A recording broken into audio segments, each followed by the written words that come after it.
பள்ளிக்கூட ஸ்நேகம் பள்ளி அறை பாய்வரை போகும் யோகம் நமக்கு இருக்கு. சார் பாட்டு மாதிரி ரஜினி சார்டே கால் பண்ணி சொல்லி நீங்கள் பண்ணுங்க சார், நான் பார்த்துக்கிறேன், சவுத்துக்குலாம் நான் பார்த்துக்கிறேன் அப்படின்ட்டு இருக்கேன், ஒன்றும் பிரச்சனை இல்லை, நீங்கள் பார்த்துக்கிங்க அப்படின்னு சொல்லியிருக்காரு. ஸோ ஜெயிலர் 2 கண்டிப்பாக நல்லபடியாக வரப்போகுது. சாமா வந்துருக்கு. அதை வந்து அமெரிக்காவில் போய் எடுத்தாங்க. அது ஃபோட்டோ ஷூட்டே இவர் தான் பண்ணிட்டாரு. பாஸ்போர்ட் இல்லாமல் எப்படி அமெரிக்கா? சார் அமெரிக்கா நான் கப்பலில் போகலான்னு பிளாக்க போகணும் சார். அப்போ இல்லை நீங்கள் கப்பலில் போனாலும் பாஸ்போர்ட் கேட்பாங்க. ஆமாம். வழக்கமாக நம்ம வந்து உண்மையை சொல்லக்கூடிய வடைபேச்சில் இன்றைக்கி நம்ம நேயர்கள்ட்ட நான் சொல்கிறேன். எங்களை சப்போர்ட் பண்ணுறதுக்கு ரொம்ப நன்றி.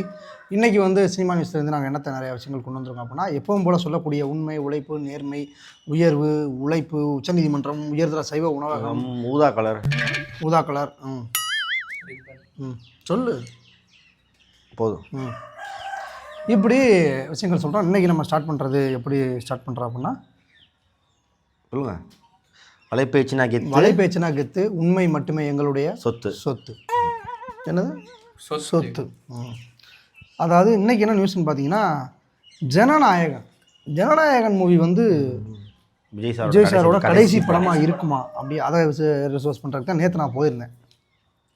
அது ஒரு தரப்பில் என்ன சொல்கிறாங்கன்னா, அது கடைசி படமாக இருக்கும், இல்லை கண்டிப்பாக வந்து அவர் படம் நடிப்பார், இது ஏமாத்து வேலை அப்படின்னு ஒரு தரப்பில் பேசக்கூடிய காணொலிகளை நம்ம வந்து நிறைய இடங்களில் வந்து நம்ம சந்திக்கிறோம், பார்க்குறோம், மீம்ஸில் வரக்கூடியதை பார்க்குறோம். இது ஒரு விதமான நம்ம விஜய் சாருக்கு ஆப்போசிட்டாக இருக்கக்கூடியவங்க பண்ணுறதா இருக்கட்டும், எல்லாமே நம்ம கண்ணால் பார்க்கக்கூடிய விஷயங்கள் தான் வலைதளங்களில் வரக்கூடியது. வலைதளங்களில் வராத ஒரு விஷயத்தை சொல்கிறேன்.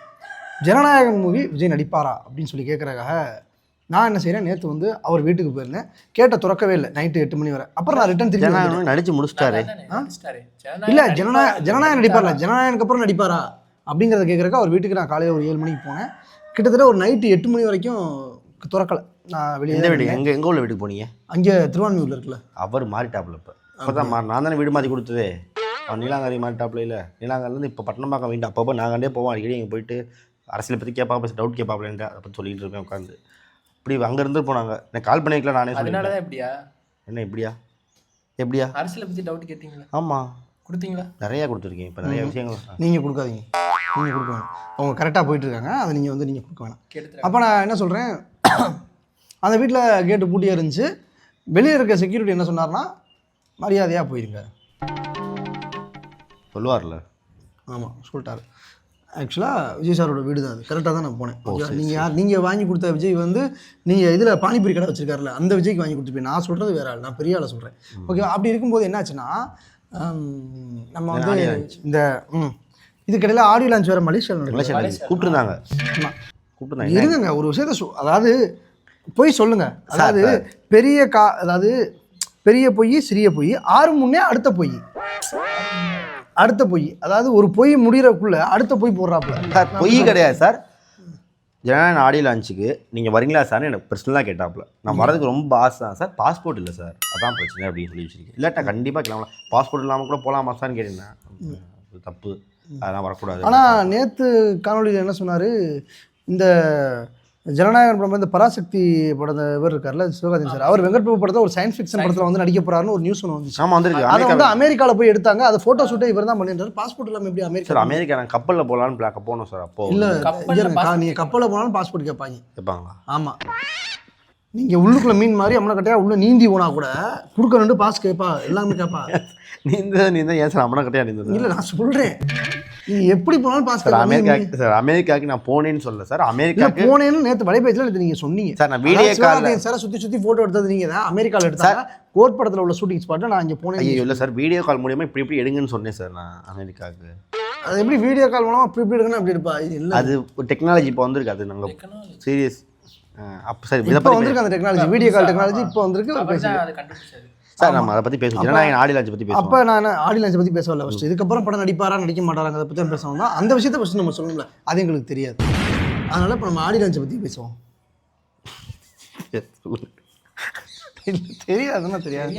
நம்ம உண்மையாக வடைபேச்சில் வந்து உண்மையை சொல்லிடுவோம். நமக்கு தெரிஞ்சால் தெரியும், தெரியாது.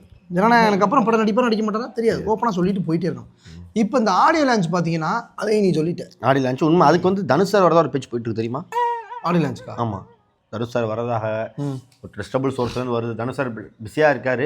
அதே சமயத்தில் ஒரு நாள் வந்து அட்டன் பண்ணிட்டு போங்கன்னு வந்து சொன்னா தனுஷ் சார். ஆடியோ லான்ச் ஒரு நாள் தான். ஆடி லான்ச் ஒரு நாள் நடக்கும், 42 நாள் தான் நடக்கும். ஒரு நான் கேள்விப்பட்டிருக்கேன் ஒரு நாள் ஆடி லான்ச் நடக்கும், ஒரு நாள் வந்து 5 மணிக்கு போங்க. தனுஷ் சார் இவங்க என்ன எனக்கு புரியல, ஜனநாயகன் வந்து பஜனையாக நடத்துறாங்க ஒரு வாரம் ஒரு மாதத்துக்கு, ஆடி லான்ச் நடத்துறாங்க, அப்புறம் ஒரு நாள் மட்டும் வந்துட்டு போங்க அப்படின்னா அப்படி அது அன்னைக்கு ஒரு நாள் தானே ஒரு நாள் டேட் தனுஷ் கேட்பாங்க. Sir, Nelson sir, Lokesh Kanagaraj sir, இப்படி எல்லாருமே விஜய் அட்லி சார் எல்லாரும் வரதா ஒரு பேச்சு போய்கிட்டு இருக்கு. எல்லாரும் ஒரே பஸ் பிடிச்சி இங்கேருந்து போய் ஒரே ஃப்ளைட்டில் ஏறுறதா வந்து சொல்லிட்டு இருக்காங்க இப்போ எல்லாருமே. அதாவது நான் கேள்விப்பட்ட வரைக்கும் கிட்டத்தட்ட ஒரு என்ன ஆதிபராசக்தி கோயிலுக்கு போகிறாங்களா எல்லாரும், இல்லை ஒரே பஸ் பிடிச்சி ஒரே இதில் போடுறாங்க சார் டிரைவர் அம்மா டிரைவரோ ஓம் சக்தி டிரைவரோ, இல்லை எனக்கு புரியல சார். அதாவது அண்ணனோட கடைசி படம் அண்ணனுக்கு நான் தான் செய்வேங்கிற மாதிரி எல்லாருமே போகிறதா ஒரு பேச்சு.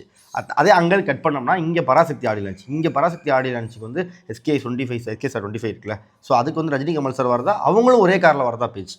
எப்படி பார்த்தீங்கன்னா ஒரு அல்டர்னேட் உலகத்தில் வந்து ஒரே மாதிரி நடக்குது ஒரே இடத்துல. அது நீங்கள் ஒரே மாதிரி சொல்கிறீங்க, அல்டர்னேட் உலகம் அது அது வேறு மாதிரி நடக்குது, நீங்கள் ஒரே தட்டில் வச்சு ரெண்டையும் வந்து சமப்படுத்துறீங்க, அப்படி கிடையாது. அதாவது இங்கே வந்து அந்த ஆடியோ லான்ச் நடக்குது, இதுக்கிடையில் நான் சொன்ன மாதிரி வெங்கட் பிரபு சார் படத்தில் வந்து சயின்ஸ் ஃபிக்ஷன், அதாவது டைம் லூப், டைம் டிராவல், மானானோட பார்ட் 2 தான் சொல்றாங்க. அது டைம் லூப். சிவகார்த்திகேயன் சார் நடிக்க போகிறார் வெங்கட் பிரபு சார் படத்தில் சிவகார்த்திகேயன். இது எப்படி நமக்கு தெரியும் அப்படின்னு கேட்டிங்கன்னா, இவர் வெங்கட் பிரபு சாரோட அப்பா வந்து எனக்கு ரொம்ப காலமாகவே ஒரு ஸ்நேகிதன் ரொம்ப பழக்கம்.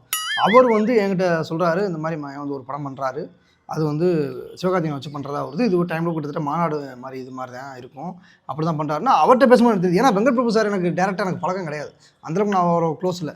ஒரு பார்ட்டி ஹால் எங்கேயாவது போனால் கூட வெங்கட் பிரபு சார் அங்கே உட்காந்து அங்கே உட்காந்து பார்த்தா ஒரு ஸ்மைல் மட்டும் பண்ணிப்போம். அப்படின்னா வெங்கட் பிரபு சாரும் அப்படி 2 பேருக்கும் அந்த ஸ்மைல் தான் எங்களோட ரிலேஷன். ஆனால் பட் அவருடைய அப்பா கூட எங்களுக்கு நாங்கள் வந்து எங்களுக்கு ரொம்ப பிடிக்கும், ரொம்ப பிடிச்சாரு. அதனால் அவர்கிட்ட நாங்கள் வந்து நிறைய விஷயங்கள் தகவல் ஷேர் பண்ணியிருக்கோம், நிறைய விஷயங்கள் நடந்திருக்கு. ஸோ அவர் மூலமாக எனக்கு வந்து வெங்கட் பிரபு சார் வந்து இதை வந்து சொல்லிட்டாரா அப்படிங்கிறது நமக்கு தெரியுதோ தெரியல, அது வேறு விஷயம்.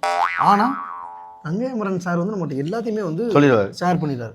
ஷேர் ஏன்னா நம்ம பிடிக்கும் அவருக்கு, அவரே எனக்கு பிடிக்கும். அவர் ஒரு டைமில் வந்து ஒரு உச்ச இதில் இருந்தார், நம்ம ஒரு உச்சமான வலைபேச்சில் இருக்கோம், அதனால் நம்மக்கிட்ட அதை வந்து அவர் ஷேர் பண்ணல பாடகர். ஸோ அதனால் அவர் வந்து ஆமாம், ஸோ அவர் வந்து நடிக்கிறாரு, சிவகார்த்திகேயன் சார் நடிக்கிறதுக்கு ஓகே சொல்லியிருக்காரு. இது அடுத்த படம் அதுவாக தான் இருக்கும் அப்படின்ற மாதிரி நியூஸ் போயிட்டுருக்கு. இது நான் என்னோட ரிசோர்ஸ்லேருந்து எடுத்துகிட்டு வந்த மியூசிக் டைரக்டர் வந்து கண்டிப்பாக யுவன் சங்கர் ராஜாவாக தான் இருக்கும். இல்லை அதாவது நீங்கள் மறந்துருக்க மாட்டீங்க, நம்ம யுவன் சங்கர் ராஜாவை பள்ளிக்கூட ஸ்நேகம் பள்ளி அறை பாய்வரை போகும் யோகம் நமக்கு இருக்கு பாட்டு மாதிரி அந்த மாதிரி ஒரு சில பாட்டு நல்லா பாடுவீங்கன்னு தெரியுது. ஆமாம் கண்டிப்பாக யுவன் சங்கர் ராஜா சார் மியூசிக் போகிறதுக்கு நிறைய சான்சஸ் இருக்குது. ஏன்னா யுவன் சங்கர் ராஜாவுக்கு வந்து ஒரு விரித்தனமான ஒரு ஃபாலோவர்ஸ் நிறைய பேர். இப்போ அந்த இடத்த வந்து சாய் அபிங்க சார் பிடிச்சதா ஒரு பேச்சு போயிட்டு இருக்குல்ல, அதெல்லாம் இல்லைங்க, நீங்கள் வேற பட்டாசா வெடிக்கிற டென்ட். அவர் அனிருத் இடத்தை தான் பிடிச்சிட்டாரு, அனிருத் சாரே இளையராஜா சார் இடத்த பிடிச்சாரு. அப்படி போக வேண்டியதானே, அப்படி அடுத்தடுத்த தலைமுறைகள் மாறிக்கிட்டே தான் இருக்குது. இது வந்து இளையராஜா சார் சாய் அபிங்கிற இடத்த பிடிச்சிட்டாருன்னு சொல்ல அதுக்கும் வாய்ப்புகள் வரும், எதிர்காலம் வழியை கொடுக்கும். அது ட்விட்டரில் போய்ட்டு நான் தனியாக பேசல, ஏன்னா ட்விட்டரில் வந்து நம்ம பார்க்குறது, நம்ம சோர்ஸுகளை பேசுறது, சினிமாக்காரங்களும் சினிமா வட்டாரம். நீங்கள் வந்து வெளியில் உங்களுக்கு தெரிஞ்ச சோர்ஸ்லேருந்து எடுத்துகிட்டு ட்விட்டரில் போய் பார்த்து டெய்லி பார்த்துட்டு வந்து இங்கே ஒப்பிச்சுட்டு இருக்கீங்களா? சார் ட்விட்டர் எனக்கு நிறையா ஸ்பை வச்சுருக்கேன் சார். நான் சினிமா வட்டாரங்கள்லேருந்து விஷயங்கள் கேட்க பண்ணி ஸ்பை நிறைய. அது ஸ்பெயினாக ஒரு அசிங்கமான வேலை, அது பண்ணக்கூடாது இல்லையா?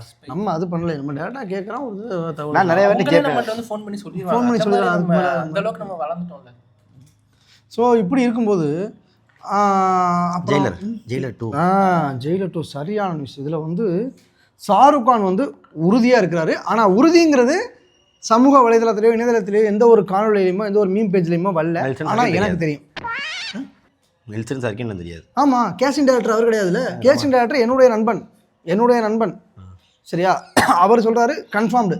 இதை நெல்சன் சார்கிட்ட வந்து நெல்சன் சார் சரியாக இருக்கிறது ஒரு வாரத்துக்கு முன்னாடி, இப்போ அவருக்கு தெரியும். பட் அஃபீஷியலாக அன்அஃபிஷியலாக இப்போ எனக்கு தெரியுது, அஃபீஷியலாக என்ன வந்து நியூஸ் வரல. அஃபீஷியலாக நியூஸ் வரும்போது இந்த வடைபேச்சில் சொன்னாங்க அது உண்மை அப்படிங்கிறத பாலாயா சார் விளையாட்டார். அதுலேருந்து பாலாயா சார் வந்து இந்த நேரத்தில் பண்ண முடியல, அகண்டா 2 ரிலீஸ் பிரச்சனை போயிட்டு இருக்கா. பாலாயா சார் வந்து அது வந்து விளையாட்டார். அந்த கேரக்டரையுமே விஜய் சேதுபதி சார் பண்ணுறதா ஒரு பேச்சு. சார் விஜய் சேதுபதி சாரோட கேட்டு சார் நான் பண்ணலான்னு இருக்கேன், என்ன பண்ணலான்னு கேட்டால் சார் தாராளமாக பண்ணுங்கள், பேட்டைக்கு அப்புறம் நீங்கள் ரஜினி சாரோட சேர்ந்து நடிக்கணும்னு உங்களுக்கு ரொம்ப ஆசை, ஸோ இது நீங்கள் பண்ணுங்கள், எல்லாருமே உங்கள் காம்போ வந்து எதிர்பார்க்குறாங்க. சொன்ன விஜய் உடனே ஓகேன்ட்டார் சார். நீங்கள் சொன்னதுக்கப்புறம் மறுபேச்சு இல்லை அவர் ஓகேன்ட்டார், நீங்கள் சொன்னதுக்கப்புறம் ஓகே அப்படிங்கிற வார்த்தை வந்துச்சாங்கிறது எனக்கு தெரியல. அவர் ஓகேன்னு சொன்னது சார். அவர் எப்போதுமே என்கிட்ட கேட்பார் பண்ணவா வேணாமா, நான் பா அப்படின்னோட பண்ணிடுவார், பண்ணாதீங்க பா அப்படின்னா பண்ண மாட்டார். இல்லை பண்ணுங்கிறதுக்கும் பா தான், பண்ணாதீங்கிறதுக்கும் பா தான். பான்னு சொன்னால் பண்ணாதீங்கன்னு நினச்சி பான்னு சொன்னால் பண்ணா என்ன பொருள் எனக்கு? அது ஒரு கோடு வேர்டு சார், அது எங்களுக்குள்ள ஒரு கோடு வேர்டு. அது சினிமா வட்டா நிறைய பேர் எனக்கு இப்போ சே அப்படின்னா செருப்பு கட்டி அடிச்சிருன்னு அர்த்தமா கேட்குறேன். அவங்க சேன்னு சொன்னார்னா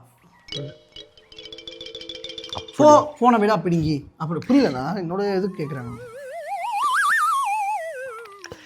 அதான் சில விஷயங்கள் வந்து ஓப்பனாக பேச முடியாது சார். மீடியாவுக்கு முன்னாடி கொஞ்சம் ஓப்பனாக பேச முடியாது. நமக்குள்ள நிறைய ஃப்ரெண்ட்ஷிப் இருக்கும், நிறையா பழக்கவழக்கங்கள் இருக்கும், நம்ம நிறைய ட்ரோல்ஸ் சத்தமில்லாமல் செய்திகள் எடுத்துக்கொண்டாந்து மக்களுக்கு தெரிவிக்கிறோம். ஆமாம் நம்ம மேலே ஒரு நம்பிக்கை வச்சுருக்காங்களா, ஆமாம். அப்போ நம்ம போய் நான் போய் சொன்னேன்னா அவங்களோட பாண்ட் உடஞ்சி போயிடும். நம்ம ரெண்டே ஒரு பாண்ட் இருக்கும். ஆனால் கிட்டத்தட்ட நியர்பை ஒரு 1 இயராகவே ஜெயிலர் 2 இவர் நடிக்கிறாரு அவர் நடிக்கிறான்னு போயிட்டே இருக்கிறது. ஷூட்டிங் முடிஞ்சிச்சா இல்லையாங்கிறது இந்த இல்லை தகவல் முடிய போகுதுமா. இப்போ டிசம்பரில் முடிஞ்சு என்ன எப்போ வந்து ரிலீஸ் பண்ணுற மாதிரி ஐடியா இருக்கு? சம்மர் சொல்லியிருக்காங்க, ஏப்ரல் சம்மரில் சொல்லியிருக்காங்க. டேட் கேட்டிருக்காங்க. நான் இப்போ ஜாதகம் பார்க்க சொல்லியிருக்கேன் ஜோசியர்கிட்ட. இன்னொரு தகவல் என்ன வருதுன்னா, ஜெயிலர் 1 எப்போ ரிலீஸ் ஆச்சோ அதே தேதியில் ஜெயிலர் 2 ரிலீஸ் பண்ணோம். அப்போ திருப்பி பேக்கில் அது ஜோசியக்காரன் பார்த்ததே நம்ம ஜோசியக்காரனை பார்த்ததே டேட் சொன்னாங்கல்ல. நான் அதான் சொல்லியிருக்கேன் சார், நம்ம இஷ்டம் சார், அது நம்ம எப்போ ரிலீஸ் பண்ணுறோமோ கடவுளை தான் ஹெல்ப் பண்ணுவார். ரஜினி சார்டே கால் பண்ணி சொல்லி நீங்கள் பண்ணுங்க சார், நான் பார்த்துக்கிறேன், சவுத்துக்குலாம் நான் பார்த்துக்கிறேன் அப்படின்ட்டு இருக்கேன், ஒன்றும் பிரச்சனை இல்லை, நீங்கள் பார்த்துக்கங்க அப்படின்னு சொல்லியிருக்காரு. ஸோ ஜெயிலர் 2 கண்டிப்பாக நல்லபடியாக வரப்போகுது. நார்த்தில் உங்களுக்கு அந்த அளவுக்கு பழக்கம் இல்லாதனால இல்லை சவுத்தில் பழக்கம் இருக்குது. நார்த்தில் வந்து வேறு ஆள் இருக்காங்க, நம்ம போயிட்டு தலையிட வேணாமேன்னு பார்க்குறேன். நம்ம நினச்சா வெஸ்ட்டில் உங்களுக்கு பழக்கம் இல்லாதனால வெஸ்ட் நம்ம நினச்சா இந்தியா ஃபுல்லாக பண்ணலாம் சார். வேர்ல்டு லெவல் நமக்கு அதனால ஆஸ்திரேலியாவில் மட்டும் உங்களுக்கு பழக்கம் இல்லை, இங்கேயுமே இருக்காங்க. அதனால அமெரிக்கா இல்லை சார் அதான் சொல்கிறேன், அமெரிக்கா இல்லைன்னா ஆப்கானிஸ்தான் அதனால யூரோப்ல இல்ல, எல்லாமே பாருங்க நீங்க நோட் பண்ணிட்டு ஆப்கானிஸ்தான், பங்களாதேஷ் சார் நீங்கள் பாகிஸ்தான். சார் நான் தெளிவாக சொல்கிறேன், வேர்ல்டு லெவல் நமக்கு எல்லா இடத்துலையுமே பழக்க வழக்க ரூல்ஸ் இருக்குது. நம்ம பண்ணுறது கிடையாது, அவங்கள பார்த்துக்கிடுமே, நம்மளை பார்த்துக்குவோம். அப்போ வேலையை மட்டும் பாருங்க போதும். நீங்கள் எதுக்கு சவுத்தில் ஆரம்பிச்சு போயிட்டா சவுத் ஆப்பிரிக்கா வரைக்கும் போயிட்டீங்க நீங்கள். ஆமாம் அவ்வளோதான். ஆமாம் படங்கள் ஓடக்கூடியது தமிழ்நாட்டில் கேரளா குறிப்பிட்டு ஒரு 4 மணி நேரம் ஓடுது. இதில் எதுக்கு நீங்கள் வந்து ஆஸ்திரேலியா இருக்கலாம் போறீங்க? சரி விடுங்க, அதை பற்றி பேச வேணாமே. அதை பற்றி நான் படம் வெளியாகிறப்ப தெரியும் யார் இதுக்கு பின்னாடி இருக்கான்னு உங்களுக்கு தெரியும். அப்போ தெரியும் நம்ம யார் என்ன, நம்மளோட பேக்ரவுண்ட் என்ன, அப்போ தெரிஞ்சிடும். இவன் இல்லை அப்படிங்கிறது உங்களுக்கு வந்து அப்பட்டமாக தெரிஞ்சு வரும். சரி இவர் இல்லை, அவர் வாயில் உண்மையை ஒத்துக்குருவார், உங்களுக்கு அப்போ தெரிஞ்சிடும் அப்படிங்கிறத இப்போ சொல்லிடுவார். அதை வச்சு நீங்கள் வந்து கணிச்சிக்கிற வேண்டியதான். அப்புறம் இது மாதிரியான சினிமா செய்திகள் நிறையா வரும். வேற என்ன சினிமா செய்திகள் வந்து நம்ம நிறைய அதை பற்றி பேசியிருக்கோம். அடுத்த சார் கோயில்பட்டிக்கு போயிட்டார் அரசன் மூவி ஷூட்டிங்கு, அவர் போயிட்டு இருக்கார் சார். இப்ப ஜனநாயகனோட பேனரை வந்து ஒருத்தர் கரெக்டான விஷயம், பேனர் இப்போ ஓரமாக கழட்டி எடுத்துட்டாங்க. அது என்னன்னு கேட்டிங்கன்னா, ஜனநாயகன் படத்தோட டிஸ்ட்ரிபியூட்டர் வந்து நம்ம ராகுல்னு ஒருத்தர் தான் பண்ணிட்டு இருந்தார். அவர் தான் டிஸ்ட்ரிபியூட்டர் அந்த சம்மந்தமாக இருக்கார் அப்படின்னு சொல்லி அந்த இந்த வேல்யூ இன்னமும் ரைட்ஸ் சொல்லுவாங்க, டெக்னிக்கல் ரைட்ஸ் அவர் தான் வாங்கிக்கிறாரு. அது இப்போ அவர் இல்லை அப்படிங்கிற ஒரு கோவத்தில் ஃபஸ்ட்டு பெரிய பேனர் ஒன்று வச்சிருந்தாரு. ஒரு 5 கோடி ரூபா செலவு பண்ணி ஒரு பேனர் வச்சாரு. இப்போ அந்த 5 கோடி ரூபா போனால் மட்டும் அந்த பேனர் எடுத்துட்டாரு. அந்த பேனர் எடுத்துட்டு அந்த இடத்துல என்ன வைக்கலாம் அப்படின்னா, நம்ம வடைபேச்சு ஃபோட்டோ எடுத்து வைக்கலாம் அப்படின்ற மாதிரி. அதுதான் ஃபோட்டோ கேட்டாங்களா? அதுதான் ஃபோட்டோ கேட்டாங்க. கேட்ட வைக்கணும், ஒன்றும் பிரச்சனை இல்லை. அது விஜய் சார் எதுவும் கோச்சிக்க மாட்டாரு, வாய்ப்பே இல்லை, அவருக்கு நம்மளுக்கு தெரியும். ஸோ என்னன்னா, ஏன்னா அவருக்கா டிஸ்ட்ரிபியூட்டர் கிடைக்க மாட்டாங்க, டெக்னிக்கல் ரைட்ஸ் கிடைக்காது, அது கிடைச்சோம். அப்புறம் ஸோ இந்த மாதிரி நம்ம வடைபேச்சில் வரக்கூடிய உண்மை, உழைப்பு, நேர்மை, உயர்வு, உச்சநீதிமன்றம், உயர்தர சைவ அனுபவம், இந்த மாதிரியான உடுப்பி ஹோட்டல் சொல்லுவாங்க கண்டிப்பாக நான் சொல்லிடுறேன்.